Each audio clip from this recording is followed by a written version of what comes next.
നിങ്ങളൊരു ബിസിനസ്മാൻ എന്ന് പറയുന്നതിൽ കൂടുതൽ ഞാൻ പറയാൻ ആഗ്രഹിക്കുന്നത് നിങ്ങൾ ഒരു ഹൃദയമുള്ളൊരു ബിസിനസ്മാനാണ് സത്യമായിട്ടും. കാരണം അങ്ങനെയുള്ളവർക്ക് മാത്രമേ വിജയം കൂടെ വരുള്ളൂ. കാരണം പലവരും താൽക്കാലിക വിജയത്തിന് വേണ്ടിയിട്ട് അവരവരുടെ കാര്യങ്ങൾ നടത്താൻ വേണ്ടി എല്ലാവരെയും കൂടെ നിർത്തും.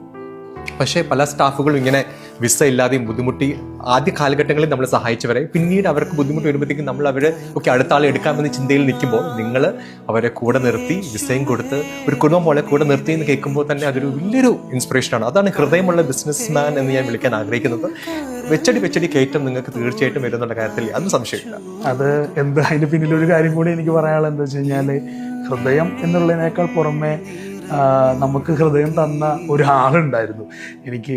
അതായത് ഞാൻ പറഞ്ഞു, ബാധ്യതകളുടെ നടുവിൽ നിൽക്കുമ്പോൾ മുന്നോട്ട് നടക്കാൻ ശക്തിയില്ലാണ്ട് ഇനി എന്ത് ചെയ്യണം എന്ന് പറ്റില്ല എന്നുള്ള കണ്ടീഷൻ നിൽക്കുന്ന സമയത്ത് നമുക്ക് സ്വർഗത്തിൽ നിന്ന് ഒരു കൈ തന്ന ഒരു അപ്പനുണ്ടല്ലോ, ആ ഒരു ദൈവം. ആ ദൈവത്തോട് നമ്മൾ ചേരുമ്പോൾ ആ ഹൃദയം ഓട്ടോമാറ്റിക്കായിട്ട് ഉണ്ടാവും. കാരണം ആ ഒരു കൈ എന്നെ താങ്ങിയില്ലായിരുന്നെങ്കിൽ ഇന്ന് പക്ഷേ ഈ ഭൂലോകത്ത് ഞാൻ ഉണ്ടാവില്ലായിരുന്നു. കാരണം എന്നെ കൊണ്ട് കൂട്ടിയ കൂടില്ല, അത്രയും വലിയ ഒരു പ്രതികൂലമായിരുന്നു എൻ്റെ മുന്നിലുണ്ടായിരുന്നത്. അത് എങ്ങനെ ഞാൻ സർവൈവ് ചെയ്യുമെന്ന് എനിക്കറിയില്ലായിരുന്നു. പക്ഷേ എന്നെ പോലെ കഷ്ടപ്പെടുന്ന ഒരുപാട് ആൾക്കാർ ഇപ്പോഴും ഉണ്ട്. എനിക്ക് അവരോട് ഒറ്റ കാര്യം പറയാനുള്ളൂ, നിങ്ങൾ വിശ്വസിക്കുക.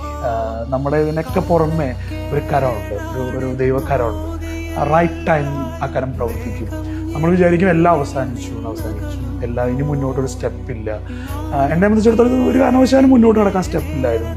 പക്ഷേ നമ്മുടെ ഉള്ളിൽ കിടന്നിരുന്ന നമ്മുടെ മാതാപിതാക്കൾ തന്നിട്ടുള്ള വിശ്വാസം, ഫെയ്ത്ത്, ആ ഒരു വിത്ത് നമ്മുടെ ഉള്ളിലുള്ളത് കൊണ്ട്, ദൈവം നമ്മളെക്കുറിച്ച് പദ്ധതി ഉള്ളത് കൊണ്ട് ദൈവം നമ്മളെ തക്ക സമയത്ത് ഒന്നിച്ചു. അത് നടത്തേണ്ട വഴി കറക്റ്റ് ടൈം, റൈറ്റ് ടൈമിൽ ദൈവം നമ്മളെ കൈപിടിച്ചു.